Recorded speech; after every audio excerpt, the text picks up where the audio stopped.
Why, hello there, my wonderful, wonderful friends. Welcome back to r/ProRevenge, where many of you come to get your dose of satisfaction by listening to others get what they deserve. Guys, I hope you're doing absolutely amazing today, wherever you are, and hopefully it's about to get a little bit better with these revenge stories today. Guys, in this revenge episode, you're going to hear 3 stories. The first is about a shady office manager who lies about having paid OP's wife. The second story is a manager who fires OP's dad for a stupid reason and probably regrets it now. And my friends, we'll finish off with an insane story of OP's ex cheating on him and then making crazy false accusations against him. Yikes. I hope you stay for the stories today and do hit that subscribe button for future revenge stories. Let's dive in, my friends. This is actually my wife's story. But a few years ago, my wife had just landed a job as a dental assistant. She was picking things up quickly as could be expected, and she got along with her coworkers great.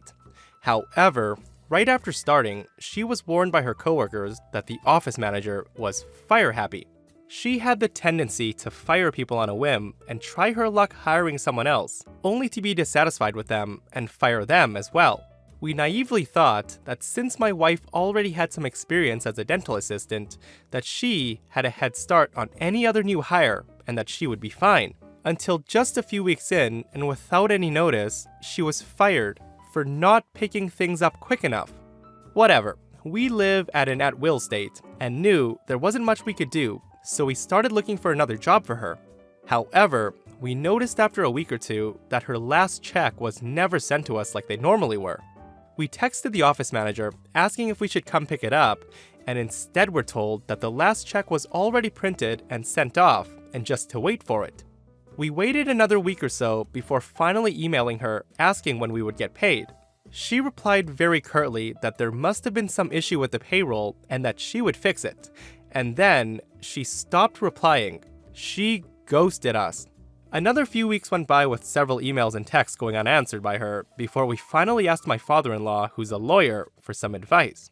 He approached the colleague in a firm who specialized in employment law and was informed of a very interesting law here in Utah that basically says if you haven't been paid after being fired, normal pay will resume once a written request for payment has been issued. So basically my wife was due 8 hours of pay for every day after she sent her initial text wondering where the paycheck was.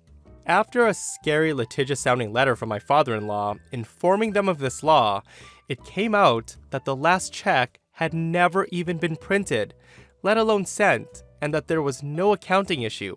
The office manager just never planned on paying her for the last pay period, which was only 2 days, and this ended up costing the dental office over a month's worth of wages, almost $2,500.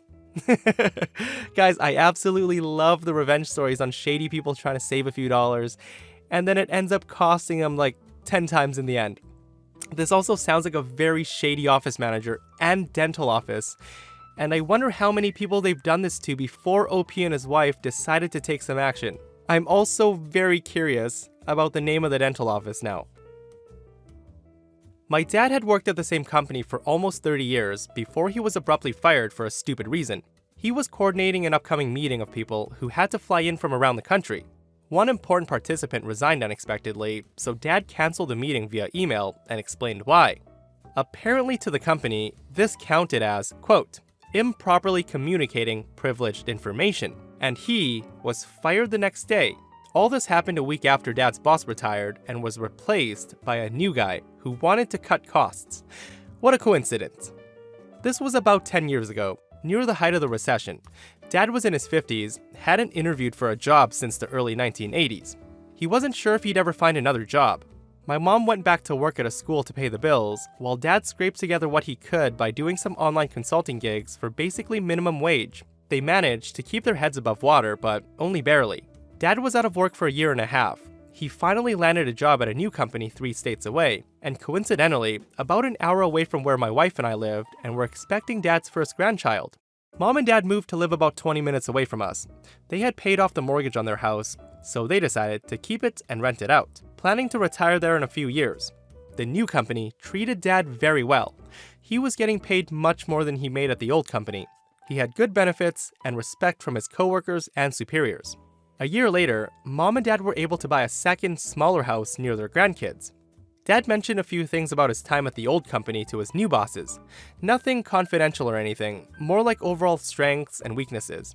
Of course, the story of how he got fired came out as well. It turns out, when you work at a company for over 25 years, you learn a thing or two about how it works. And quote, cutting costs by firing experienced employees can make your company very vulnerable. New company started to get very interested. They saw an important business opportunity and also a chance to get revenge on behalf of a valued employee. A couple of years later, new company bought old company. They were both big companies, and mergers of this size takes time. But when the dust settled, it was clear that there were redundancies in divisions and products that both companies had that new company only needed one of. They kept as many of old company's people as they could, and very few people lost their jobs, except, of course, for the bosses responsible for firing Dad. New company put Dad in charge of the building he used to work in at the old company and let him choose his employees from both old and new companies. Dad had to move back to the old state, so new company helped sell his house in the new state and gave him a moving stipend of several $1,000s. Mom and Dad were just moving back into their own house. They sold their new house for a nice profit, and with that money, plus the moving stipend, they paid off debts, saved for retirement, and took me, my siblings, our spouses, and the grandkids on a nice cruise. Some say living well is the best revenge, my friends, but OP's dad lived well and had the guy who fired him fired as well. The only thing that would have made this revenge sweeter is if OP's dad was put in charge of the department that the bosses worked in, and then he got to fire them. So OP has an update to the story, and it reads, "Since people are asking, I never heard exactly what transpired when the guy who fired Dad got downsized. But since it's Christmas and we all get together, I'm actually able to ask him. And Dad wouldn't say. Exit interviews are supposed to stay private. I told him about this post with all the names left out, and the people wanted to know. He just grinned and said, that would be improperly communicating privileged information." In late May 2016, I asked my crush, Kate, of 3 years out on a coffee date. 3 days later, we made things official. For the next 7 months, our relationship felt too good to be true. We clicked on so many interests, so we hardly ever disagreed on anything. We were also very open with each other, which leads to an incredible sex life. We both had good jobs too, so we had money to spoil one another, and our families were both enthusiastic about the relationship. In January of 2017, I was accepted into my country's Armed Forces Reserve program as a combat engineer. I underwent basic training from February to late April, and was up until then the hardest thing I've ever done. There were several times that I thought I wouldn't graduate, and the only thing that kept me going was Kate's words of encouragement over the text and calls. She was there when I received my BTC certificate, and never let me forget how proud she was of me. As part of my job in the reserves, I would have to go away in the summer for advanced training, between early June to late August. Kate fully supported me going 400 kilometers away to the training center and spending almost our entire summer break on work to further my military career. The summer took its toll on me. I was a social outcast from every clique that formed in our course, and was the butt end of several jokes. My self-esteem plummeted through the floor, but Kate's belief in me was what made me prevail. I passed as 5th best on the course, and I owed it all to her. So, the decline. Things between us started to get sour after returning home. According to her, I wasn't as spontaneous and outgoing as I was before I went away. I was dismissive. I took small jabs and jokes as personal insults, and would rather stay in, watch movies, and have sex instead of going out. Unbeknownst to both of us, I had developed some nasty social anxiety due to the events of the summer, and it started to affect our relationship. Nearing our 2-year anniversary in 2018, we got into a heated argument over a small misunderstanding and subsequently broke up. I was incredibly distraught. She texted me 3 days later and said she wanted to try to fix things. I didn't see her for 3 weeks, but we kept in touch every day, slowly mending things. When we officially got back together, nothing felt the same. Every time I talked with her, it was as if I was walking on eggshells, and it only worsened my anxiety, which in turn made our already damaged relationship worse. Things finally came to a head at the end of July. So the hurt. While I was in school, Kate had met a dude named John. She saw in John what she used to see in me, and they quickly became very close friends. He consoled her through our breakup and every little time I messed up afterwards. For the record, I knew of John, but never thought Kate would ever do anything with him. One night after work, we planned for me to stay the night at Kate's place. I arrived to see the two of them chilling on the living room couch. Kate said that John had dropped by for a spontaneous visit and he was just leaving. After John left, she became cold and distant. I slowly accepted that our relationship was dead and asked her how things were between us. She echoed my thoughts and agreed that we break up the next day. She said I could stay the night one last time, seeing how it was late, and she was still worried and cared for me. From there on until she fell asleep, Kate became uncharacteristically glued to and protective of her phone. In the past, she wouldn't care if I glanced over to catch her and her friends texting about whatever, but now she did her best to hide the screen from me. I asked her about it, and she said it was private stuff, which only raised more questions. After she fell asleep, curiosity got the best of me. I unlocked her phone since I knew her passcode, and found hundreds of messages between her and John. Messages about how she was single, how exciting it was that they could now be a couple in public, and laughing at me for every little thing I did. I quietly sobbed as I read through each hurtful text. My crying wasn't as quiet as I thought. Kate stirred, and once she realized what I was doing, she threw a fit. I couldn't find the anger or words to combat her, so I just grabbed my stuff and left, with Kate shouting and yelling at me the whole time. It was late in the morning when I got home, and I just broke down and cried all night. I called in sick from work the next day and just spent it sulking in my bed. The day after, I got several angry texts from Kate's friends and family. In a bid to save her image and denounce everything I might say about her, she told everyone she knew that I had forced myself upon her that night in one last attempt to get some before we broke up, and I left her after the deed was done. Even though what I'd done was, quote, scarring, she refused to press charges because, quote, she did not want to make a circus of her life in court, and she was the bigger person by doing so. I spent the next few months in fear that her allegation would have me discharged from the army and my image forever tarnished, but nothing ever happened. So the revenge. 5 months afterwards, Kate DM'd me. After pleasantries, she basically apologized for the whole thing and actually admitted to faking it, though she would never publicly admit it to save her own reputation.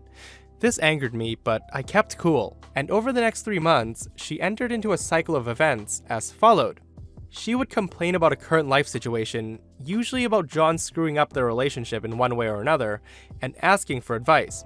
Lamenting our relationship, how I never screwed up like John did, how she wished we could go back to the way things were, blah blah blah.